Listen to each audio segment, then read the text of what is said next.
Hello and welcome to ज़रा हट के। मुबशर ज़ैदी, ज़रार खोड़ो और वसअतुल्लाह खान का सलाम कबूल कीजिए।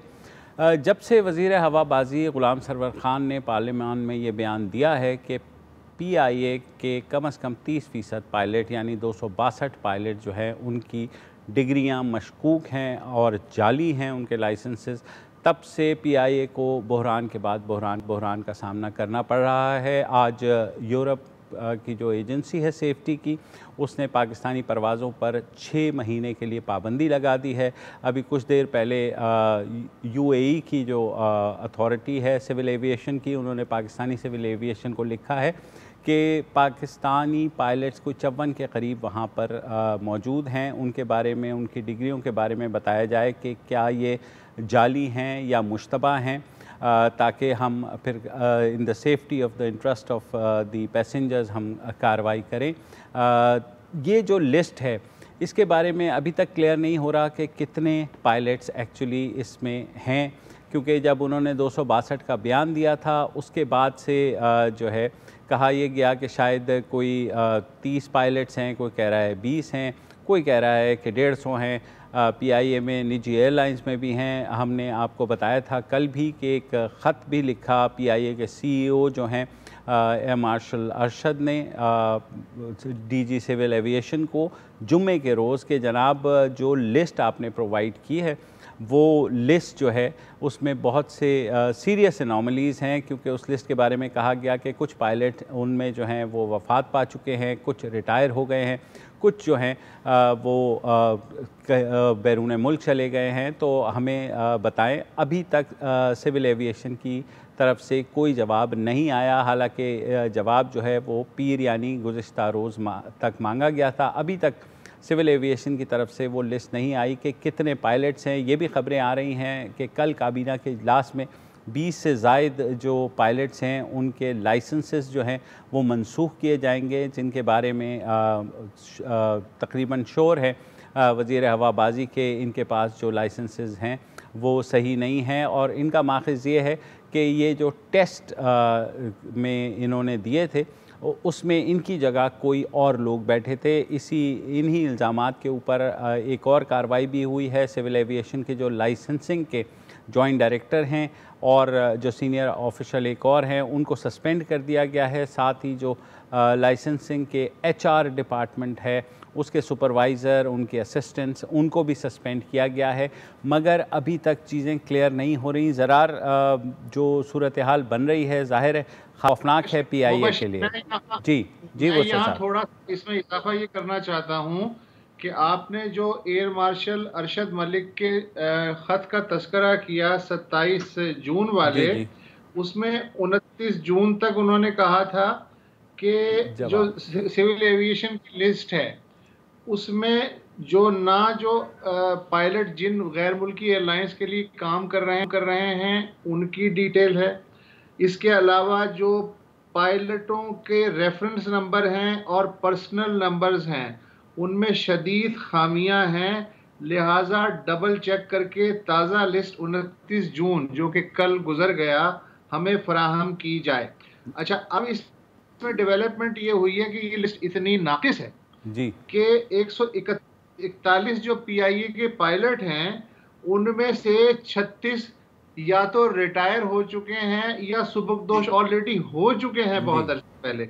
इसके अलावा जो एयर ब्लू के 9 पायलटों के नाम दिए गए हैं उनमें से 7 पायलट ऑलरेडी एयर ब्लू छोड़ चुके हैं।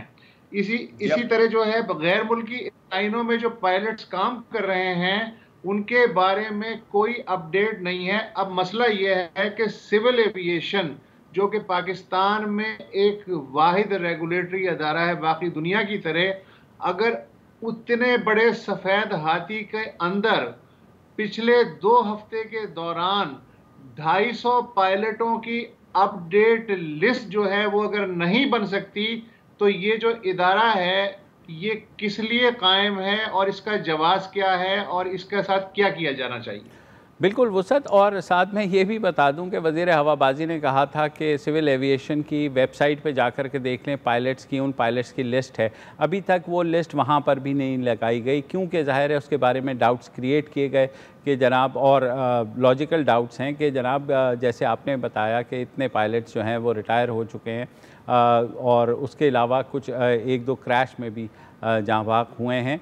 तो ये इस सारी सूरत हाल में अब समझ नहीं आ रहा कि वज़ीर हवाबाजी से पूछा जाए, पीआईए के जो सीईओ हैं वो तो ख़ुद सिविल एविएशन से पूछ रहे हैं, सिविल एविएशन वाले जो है वो मिनिस्टर साहब के ऑफिस से पूछ रहे हैं कि जनाब आपने जो पार्लियामेंट। जी जी, अब बात पाकिस्तान के हाथ से निकल गई है। अभी थोड़ी देर में ज़रार ज़ाहिर है यूरोपीय यूनियन ने जो किया है उसकी तफसीलात बताएंगे। मैं सिर्फ ये बता रहा हूँ कि बात अब पाकिस्तान के हर इदारे के हाथ से निकल गई है, इसलिए कि अयाटा ने 2 दिन पहले खुले अल्फाज में कहा है कि पाकिस्तान में जो एविएशन की रेगुलेटरी बॉडी है यानी सिविल एविएशन, उसकी कारकर्दगी पे, उसके मयारात पे, उसके जो सेफ्टी प्रोसीजर जिस तरह वो अप्रूव करता है, अयाटा ने कहा है उसे शदीद तहफ़्फ़ुज़ात है।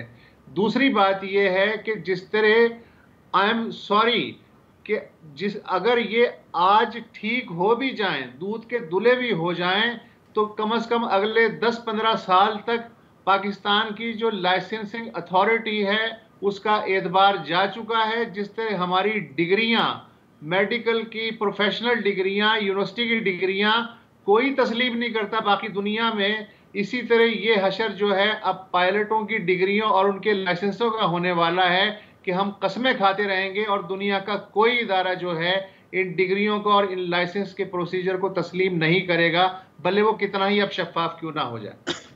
सही वो हाँ अच्छा, ज़रा इत्तेफाक की बात है कि गुलाम सरवर साहब पर खुद भी एक वक्त आया था कि जब उन पर भी इल्ज़ाम लगा था कि उनकी अपनी डिग्री फेक है, फिर उनको कोर्ट से रुजू करना पड़ा और मेरे ख्याल है कि इवेंचुअली क्लियर हो गए। तो उनको अच्छी तरह से पता होना चाहिए कि इल्ज़ाम लगाना बड़ा आसान होता है, क्लियर करना, साबित करना, उसमें शायद मसला होता है। अब जब आप एक चीज़ को मुश्किल से डिफेंड कर सकते हैं, अच्छा नतीजा क्या हुआ है पहले हम उस पर बात करते हैं। European union air safety agency जो EASA कहा जाता है, उन्होंने 6 माह के लिए पाबंदी लगा दी है PIA पर। मतलब कि जो PIA की फ्लाइट्स जाती थी पेरिस, बार्सिलोना, मिलान, कोपेनहेगन और ओस्लो, वो अब वहां नहीं ट्रैवल कर सकती। ठीक है, तो ये तो एक नुकसान हो ही गया आपका। दूसरा, अभी ये भी मैं खबर पढ़ रहा था कि यूके की सिविल एविएशन एजेंसी, और जाहिर है कि क्योंकि वो अब अलग ही है एक तरह से, उन्होंने भी सस्पेंड कर दिया है 3 एयरपोर्ट्स पर PIA को, बर्मिंघम, लंदन हीथ्रो एयरपोर्ट और मैनचेस्टर। अच्छा, अब एक और खबर है, उसकी अभी तस्दीक नहीं हो सकी है लेकिन मैं बता दूं कि वो हो सकता है जिस तरह चीजें चल रही हैं कि ये भी हो जाए कि UN ने भी कहा है कि जी बराए मेहरबानी आप PIA की फ्लाइट्स या इन तरह की फ्लाइट्स को ना इस्तेमाल करें। अच्छा, अब अगर आप देखें तो जो डिफेंड कर रहे हैं, और एक बड़ी आर्ग्यूमेंट है और वो भी मैं आपके सामने पेश कर देता हूं, कहते हैं यार तो क्या हुआ, इसी तरह ही शायद बेहतरी आएगी PIA में कि आप एक्सपोज कर दें। और ये क्या बात हुई कि आप मुल्क की इमेज की बात कर रहे हैं जहां पर जानों का मसला है। तो यकीनन अगर एक साइड पर आप इमेज देखें और एक साइड पर आप इंसानी जानों को देखें, तो इंसानी जानों पर फोकस करना जरूरी होता है। बिल्कुल ये मैं आर्ग्यूमेंट मानने के लिए तैयार होता अगर मेरा ख्याल होता कि एविएशन मिनिस्टर साहब ने बोलने से पहले तोला है या एक स्वीपिंग स्टेटमेंट देने से पहले कोई तहकीकात की हैं, लेकिन ऐसा लग नहीं रहा। क्योंकि जैसे अभी आप बात कर रहे थे लिस्ट की, तो जो वुसअत ने अभी पॉइंट्स रेज किए हैं, जो PIA के CIO ने पॉइंट्स रेज किए हैं, और फिर उसके साथ मैं एक और भी पॉइंट ऐड करूं कि जो इसमें ऐसे पायलट्स भी हैं जो PIA क्या, पाकिस्तान क्या, इस दुनिया में भी अब नहीं है। तो इससे आपको क्लियरली पता लगता है कि ये कितनी अपडेटेड लिस्ट है।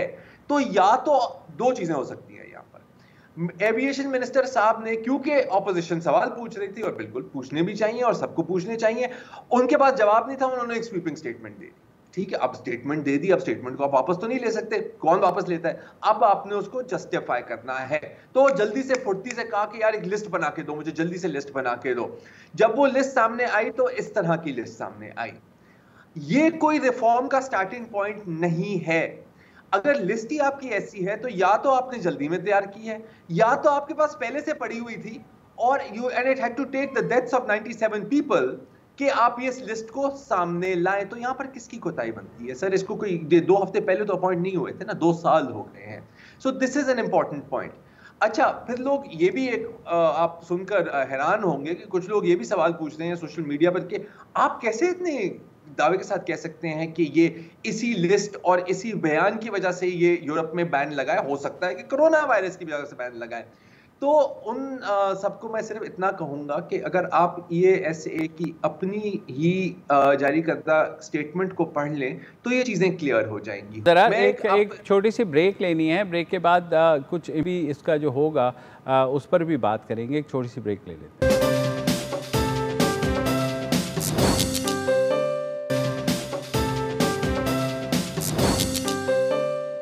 Welcome back. मौजू जाहिर है यही है कि PIA की जो लाइसेंसिंग है पायलटों की, पाकिस्तानी पायलटों की, उसके नाम पे जो आपस में इदारों में लपा डुक्की और तवाफुल मुलूकी है उस पर गुफ्तगू हो रही है।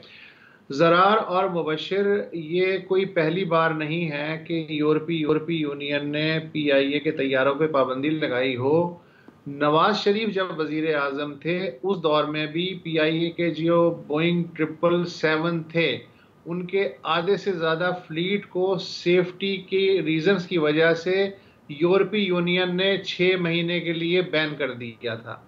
उसके बाद होता यह है कि ऐसी चीज़ों से सबक हासिल किया जाता है और एविएशन और दफ्तर ख़ारजा और वज़ारत दिफा जो कि रेलिवेंट एजेंसीज़ हैं वो आपस में कोऑर्डिनेशन करती हैं, चेक एंड बैलेंस का सिस्टम बेहतर बनाया जाता है।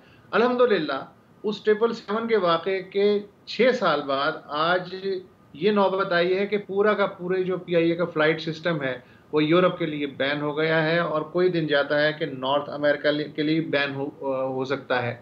अब इससे फ़ायदा कौन उठा रहा है? फ़ायदा वो उठा रहे हैं जिन्होंने हमेशा उठाया। ओपन स्काई के तहत पाकिस्तान की जो एयर स्पेस है या जो पैसेंजर ट्रैफिक है वो बहुत अरसे पहले खलीज की जो एयरलाइंस हैं उनके हवाले कर दी गई थी। चलिए ठीक है, कॉम्पिटिटिव वर्ल्ड है, उसमें जो जितनी कंपटीशन दिखाएगा उतने मुसाफिर ले जाएगा। इस वक्त सूरत हाल ये है कि सिविल एविएशन ने, चूंकि खुद उसके हाथ पांव फूले हुए हैं, इसलिए उसने अपना पूरा रेगुलेटरी निज़ाम ऊपर वाले पे छोड़ दिया है। लिहाजा चाहे एमिरेट हो, कतर हो, फ्लाई दुबई हो या कोई भी जो रीजनल एयरलाइन है वो कभी परवाजें बंद कर देते हैं, कभी चला देते हैं, कभी परवाज आ जाती है और अचानक मनसूख हो जाती है, कभी मुसाफिरों को बोर्डिंग कार्ड हो जाते हैं और कभी वही बोर्डिंग कार्ड जो है मनसूख हो जाते हैं। मसला ये है कि अब उन्होंने ये कहा है, एक तो ये कि PIA से अब आप 6 महीने सफर नहीं कर सकते। दूसरी मुसीबत ये आई है कि उन्होंने ये कहा है कि कोरोना के जो टेस्ट पाकिस्तान में हो रहे हैं वो सारे के सारे मशकूक हैं, इसलिए कि हांगकांग जो परवाजें गई इत्तेहाद की या एमिरेट्स वगैरह की, उनमें 20-22 जो लोग हैं पाकिस्तान से जो है नेगेटिव होके गए, वहाँ पॉजिटिव होके निकल रहे हैं। तो उन्होंने कहा कि जब तक पाकिस्तान कोई रिलायबल लेबॉर्ट्री सिस्टम टेस्टिंग का नहीं बना लेता, हम पाकिस्तान से मुसाफिर ही नहीं उठाएंगे।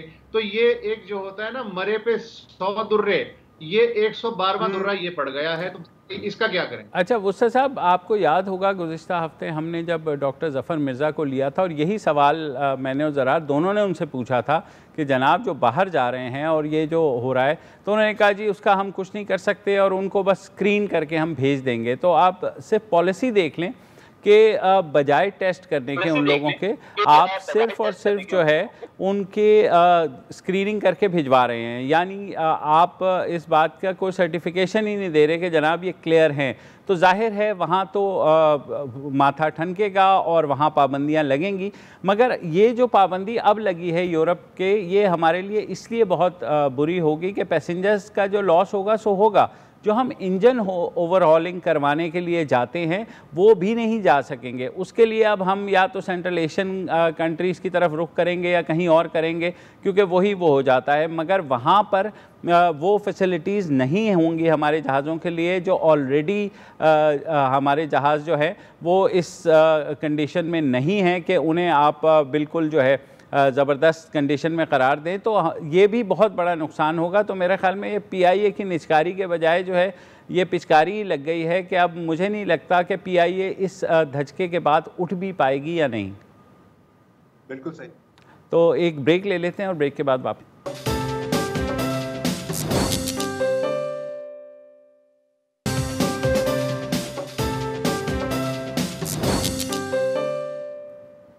Welcome back. और लाहौर के एक निजी तालीमी इदारे लाहौर ग्रामर स्कूल से ये तशवीशनाक इत्तलात आनी शुरू हुई सोशल मीडिया पर गुज़िश्ता 2 रोज़ में कि जहाँ दर्जनों कम उम्र बच्चियों ने ये इल्ज़ामात लगाए कि वहाँ पर टीचर्स और जो स्कूल का स्टाफ है, मेल स्टाफ, वो उनको जिनसी तौर पर हरासा करता रहा है।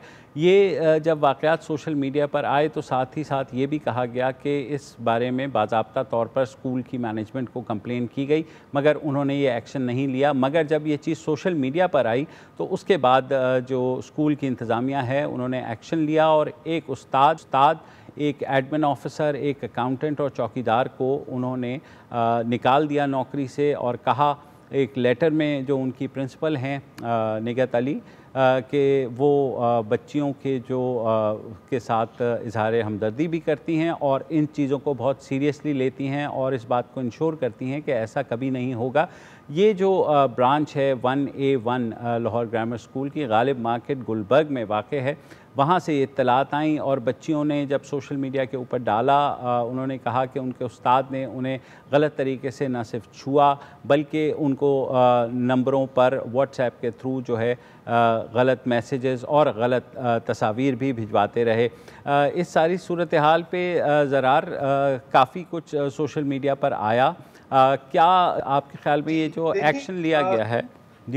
जी देखें, एक्शन तो आपके सामने है कि ये जो 4 जिन लोगों पर ज़्यादा जो इल्ज़ाम लगे थे उनको निकाल दिया है। और अभी मैं ये निगत अली साहिबा जो डायरेक्टर हैं वहाँ की, उनका मैं पढ़ रहा था कि जी ये हमने इन कंप्लेंट्स की वजह से ही निकाला है। अच्छा, लेकिन अगर आप जाके देखें जो और ये जो आप सोशल मीडिया की बात कर रहे थे, ज़्यादातर ये बातें इंस्टाग्राम पर हुई हैं जो इन स्टूडेंट्स ने अपने पेजेस बनाए हैं और वहाँ पर बहुत मुख्तलिफ किस्म के किस्से भी बताए जा रहे हैं। एक तो कि जो एक रिकरिंग थीम है उसमें जो बार बार एक बात की जाती है कि ये सिलसिला कोई 10 सालों से चल रहा था, 10 सालों से चल रहा था, 10 सालों से कंप्लेंट्स भी आ रही थी और स्टूडेंट्स बाकायदा तौर पर, सारे स्टूडेंट्स नहीं लेकिन कुछ, जाकर आगे कंप्लेंट करते थे एडमिनिस्ट्रेशन को और वहां पर उल्टा उन पर इल्जाम डाला जा रहा था। ये ऐसी बातें की जाती थी कि जी आप अपने लिबास को सही करें, वो ऐसी बात कभी कर ही नहीं सकते, वो तो बिल्कुल आपके बाप जैसे हैं।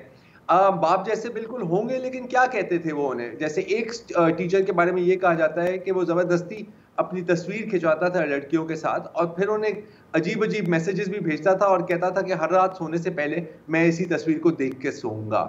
अब जाहिर है कि ये एक नॉर्मल स्टूडेंट टीचर रिलेशनशिप नहीं है। यहाँ पर आपकी जो पोजीशन है, जो पावर की है, वो आपने बाकायदा एक्सप्लॉइट की है और सालों तक एडमिनिस्ट्रेशन ने शायद कोई एक्शन नहीं लिया। मैंने और भी वहाँ पर तस्वीर देखी हैं जो प्राइवेट मैसेजेस भेजे जा रहे हैं और एक साहब तो अपनी शर्ट उतार कर भी मैसेजेस भेज रहे हैं अपने स्टूडेंट्स को, सीमिंगली अलेजिडली। अच्छा, अब इसमें एक जो अच्छी बात है, अगर हम अच्छी बात देखें कि हुकूमत ने भी इसका नोटिस लिया है। डॉक्टर मुराद रास जो हैं, उन्होंने एक बहुत सख्त बयान दिया है कि ये बिल्कुल मेरे बच्चों जैसे हैं और हम इस पे इंक्वायरी भी करेंगे और अगर शायद ज़रूरत पड़े तो फिर हम चार्जेस भी लाएंगे। अच्छा, एक इंक्वायरी कमेटी भी बनाई गई है, लेकिन उसमें मैं सिर्फ एक चीज़ पॉइंट आउट करना चाह रहा हूँ कि जो मैंने उसकी कॉम्पोजिशन देखी है और अगर मैंने गलत पढ़ा है तो आई अपोलोजाइज, वो सब मर्द हैं।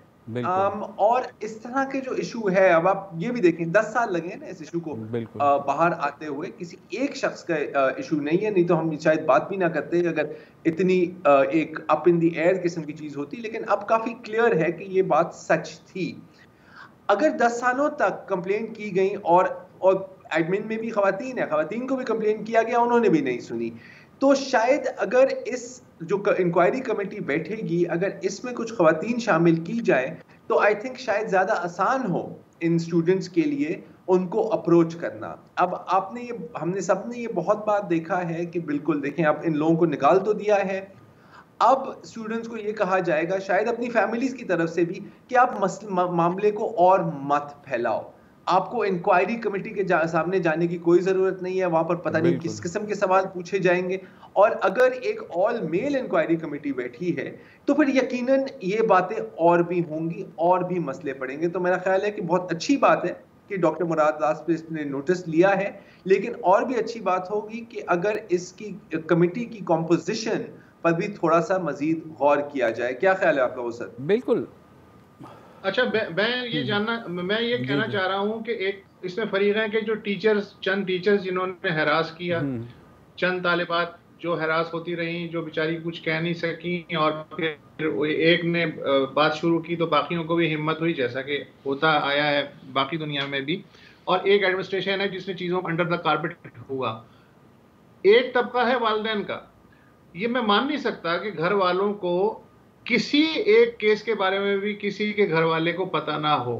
तो उन्होंने सवाल ये है क्या किया। अच्छा, दूसरी बात ये है कि ये कोई पीला स्कूल नहीं है, ये कोई आम स्कूल नहीं है। अच्छा, ये सिर्फ ग्रामीण स्कूल की बात नहीं है, जितने भी एलीट स्कूल हैं रिपोर्ट के हिसाब से उन सब में ये किसी हद तक मसला मौजूद है।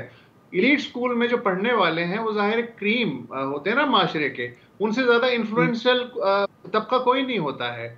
जो अशराफिया है उसके जो वालिदैन हैं उन्होंने अपने बच्चों के लिए क्या किया। उसमें एक मिसाल है रिपोर्ट में कि एक बच्ची ने जब अपनी माँ से कहा कि मुझे जो है वहाँ का एक कोई सिक्योरिटी गार्ड है वो हैरेस कर रहा है, तो इसका इलाज बजाय इसके कि वो वालदा अप्रोच करती हायर अप्स को या जो अपने जाहिर है कि हम पल्ला जो ताकतवर लोग थे उन्हें कि जी पता करें क्या हो रहा है, उसने उसका इलाज ये निकाला। उन्होंने कहा जी कि अब आप कल से हवा पहन के जाएंगी। उसका ख्याल था कि इससे मसला हल हो जाएगा। तो मेरा ख्याल है कि वालिदैन भी कसूरवार हैं। उसी रिपोर्ट जी लिटरली मसले पर पर्दा डाल दो। हाँ, लिटरली इसका लेकिन ज़रार और वो सब मसला देखें, ये होता है कि मसला यहाँ पे ख़त्म हो जाता है कि चलो उस स्कूल ने निकाल दिया, वो वहाँ से किसी दूसरे स्कूल चले गए। अब जो हरासगी जो है वो ज़ाहिर है एक जुर्म भी है।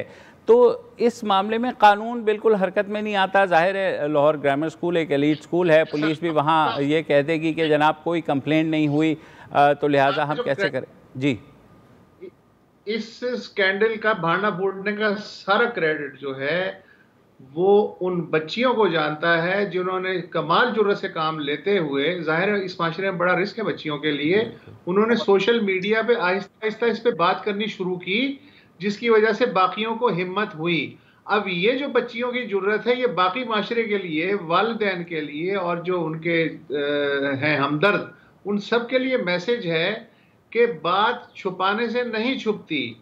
करोगे तो दूसरा 10 बार सोचेगा आइंदा जो है उसे ये बात करनी चाहिए या नहीं करनी चाहिए। तो credit goes to those kids, उन बच्चियों को जाता है। बिल्कुल सर, यहाँ पे एक ब्रेक लेते हैं और ब्रेक के इसी मौजू पर गुफ्तगू जारी रखेंगे।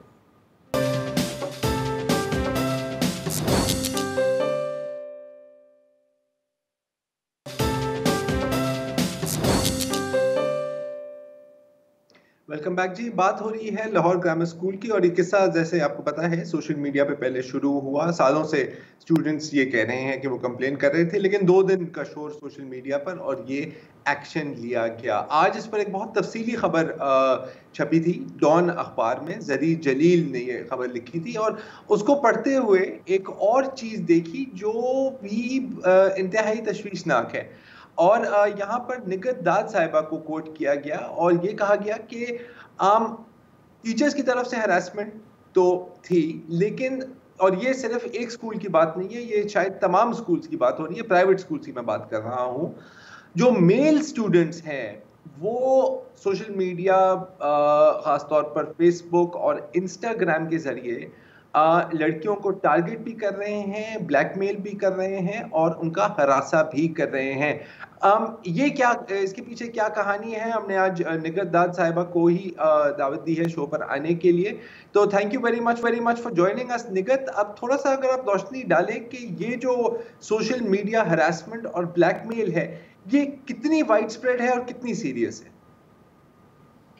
बहुत शुक्रिया ज़रार। ये बेसिकली अभी की बात नहीं है, ये हमें सबसे पहले जब हमने हेल्पलाइन शुरू की थी 2016 में, उस वक्त से इस तरह के केसेस आ रहे हैं जिसमें ख़ास तौर पे जो हमारे तालीमी इदारे हैं यूनिवर्सिटीज़ और कॉलेजेस, वहाँ पे मुख्तलिफ पहले ये कन्फेशन पेजेस जो हैं वहाँ से ये शुरू होते थे फेसबुक के ऊपर, और इस तरह मतलब डिफरेंट लड़कियों की तस्वीर वहाँ पे डाल दी जाती थी, और जो साथी तुलबा थे, ज़्यादातर मेल तुलबा, वो हरासा और ब्लैकमेल करते थे।